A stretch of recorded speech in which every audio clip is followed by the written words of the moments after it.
अस्सलाम वालेकुम। अबरार रशीद आपकी खिदमत में हाजिर है और हमेशा की तरह मेरी आपसे रिक्वेस्ट कि अगर अभी तक आपने मेरे चैनल को सब्सक्राइब नहीं किया तो प्लीज़ इसे सब्सक्राइब कर लें। जो बेल आइकन है उसको ज़रूर प्रेस करें। आपका बहुत बहुत शुक्रिया। ख़बरें तो मेरे पास दो तीन हैं और जाहिर है आप लोगों को ज़्यादातर इंतज़ार होता है वीज़े के हवाले से ख़बर का, और ये भी इंतज़ार रहता है कि फैमिली वीज़ा कब जारी होगा। मैं इस पर भी बात करूंगा, लेकिन सबसे पहले एक और इशू है, मैं उस पर गुफ्तगू कर लूं। वो ये है कि जो इस वक्त यूएई के अंदर जितने भी एब्सकॉन्डर्स हैं, जिनको आप भगोड़ा कह सकते हैं, यानी कानून से भागे हुए अफराद, ख़ास तौर पर इमिग्रेशन के कानून से भागे हुए अफराद, वायलेटर्स, एब्सकॉन्डर्स, भगोड़ा, अब उनके लिए एक अनाउंसमेंट सामने आई है। वो ये है, एक तो पहले ही एमनेस्टी स्कीम है, आप सब जानते हैं। एक दूसरी एमनेस्टी स्कीम पर गौर हो रहा है, मैंने गुज़श्ता रोज़ भी अपनी वीडियो में इसका जिक्र किया था। लेकिन ये उस एमनेस्टी स्कीम से हट के है।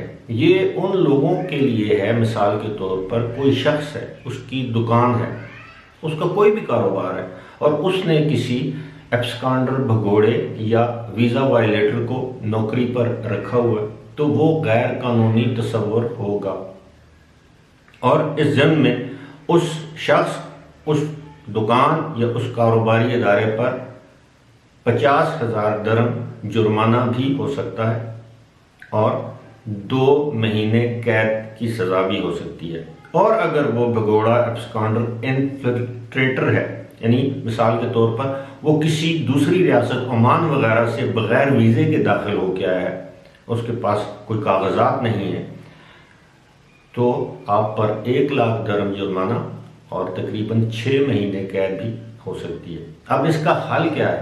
इसका हल ये निकाला गया है कि आप वो जो वायलेटर है, जो एब्सकॉन्डर है, उसको अगर आप अपनी स्पॉन्सरशिप में ले लें तो आपके खिलाफ कोई कानूनी कार्रवाई नहीं की जाएगी। उम्मीद है मेरी बात आप लोग समझ रहे होंगे।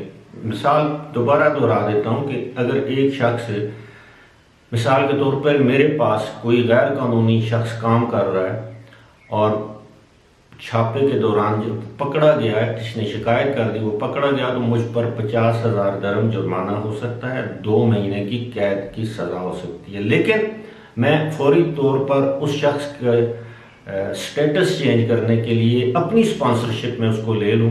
मैं बोलूँ कि जी ये मेरी दुकान पे, मेरे कारोबार पे ये शख्स काम कर रहा है, ये करना चाहता है, मैं इसको एम्प्लॉयमेंट दे रहा हूँ, तो फिर मुझसे कोई पूछगछ नहीं होगी। ये एक बहुत बड़ी सहूलत है। मुझे उम्मीद है जो लोग इस किस्म के मामलात से गुजर रहे हैं वो इस सहूलत से फ़ायदा उठाएंगे, और उम्मीद ये भी है कि शायद पहले भी उनके इल्म में ये बात लाई गई हो।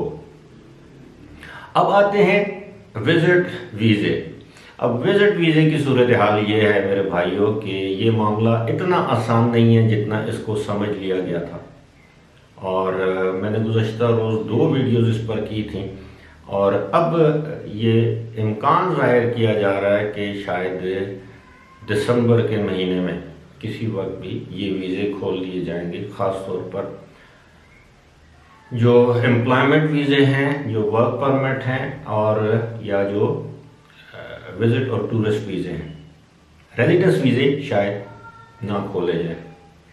अलबत्ता वो लोग जिनकी फैमिलीज़, ये बड़ी सुनने की बात है, गौर से सुनने की बात है, वो लोग जिनकी फैमिलीज़ ऑलरेडी यूएई के अंदर हैं, वो लोग अपनी फैमिलीज़ के लिए रेजिडेंस वीज़े के लिए अप्लाई कर सकते हैं, और ये अप्लाई ऑनलाइन भी कर सकते हैं।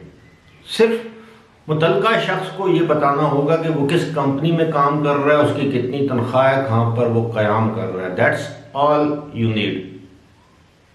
आपको अपनी एम्प्लॉयमेंट का सबूत देना पड़ेगा, आपको अपना सैलरी सर्टिफिकेट देना पड़ेगा। इसके अलावा आपको अपने मकान या जिस घर में किराए पर आप रहते हैं, उस किराएदारी का, उस कॉन्ट्रैक्ट का सबूत देना पड़ेगा, और बताएंगे कि ये मेरे बीवी बच्चे हैं, तो आप उनको और उनकी फ़ीस वगैरह देंगे, मेडिकल जो भी होता है, जो सरकारी फ़ीस वगैरह होती है, तो आपको फैमिली वीज़ा मिल जाएगा।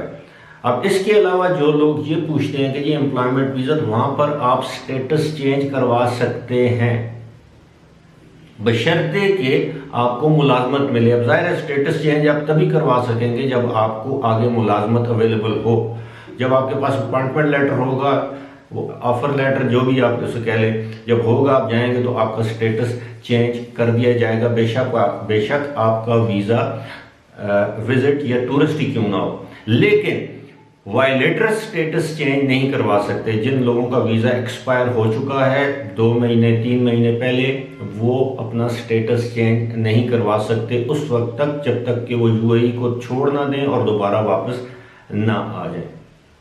अब इसके अलावा मेरा नहीं ख्याल कि कोई और कैटेगरी रहती है जिसके हवाले से मैं बात करूं।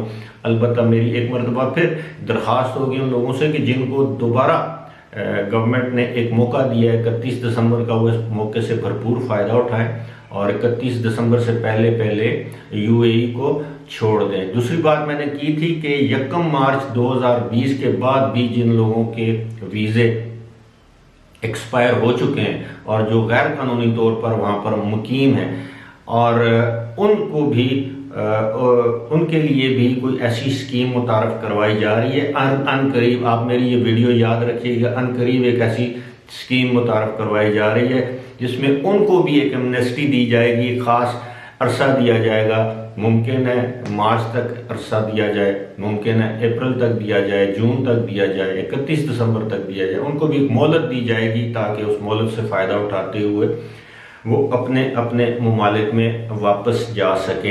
एक और बात, ये सारी बातें जो मैं कर रहा हूँ ये वो बातें हैं जो मुझे आप लोग सवालात भेजते हैं रोज़ाना की बुनियाद पर। मैंने आपको बता रखा है कि मैं अपने व्हाट्सएप पर फ़र्दन मैं जवाब नहीं दे सकता। मुझे रोज़ाना सैकड़ों की तादाद में मैसेजेस आते हैं, मेरे लिए मुमकिन ही नहीं है मैं आपके मैसेजेस सुन लेता हूँ, फिर मैं इकट्ठे करता हूँ कि कौन से किस प्रॉब्लम ज़्यादा है, तो फिर मैं उनके जवाब देने की कोशिश करता हूँ। अब जो लोग वहाँ पर विजिट वीज़े पर गए हुए हैं, टूरिस्ट वीज़े पर गए हुए हैं, उन्होंने सवाल किया कि क्या वो अपने वीज़े की एक्सटेंशन करवा सकते हैं। जी हाँ, आप बिल्कुल करवा सकते हैं। उसके लिए आपको मुतल्लिका वीज़ा सेंटर जाना पड़ेगा, जो फ़ीस मुकर्रर है वो आपको अदा करना पड़ेगी। तो आप 2 महीने के लिए अपने वीज़े की मियाद बढ़ा भी सकते हैं, 1 महीने के लिए बढ़ा सकते हैं और 2 महीने के लिए भी बढ़ा सकते हैं। लेकिन अगर आप पहले ही ओवर स्टे पर चले गए हैं तो फिर आप अपने वीज़े की मियाद नहीं बढ़ा सकते, फिर आपको वतन वापस आना होगा। फ़िलहाल इसी के साथ मुझे दीजिए इजाज़त। खुदा हाफ़िज़।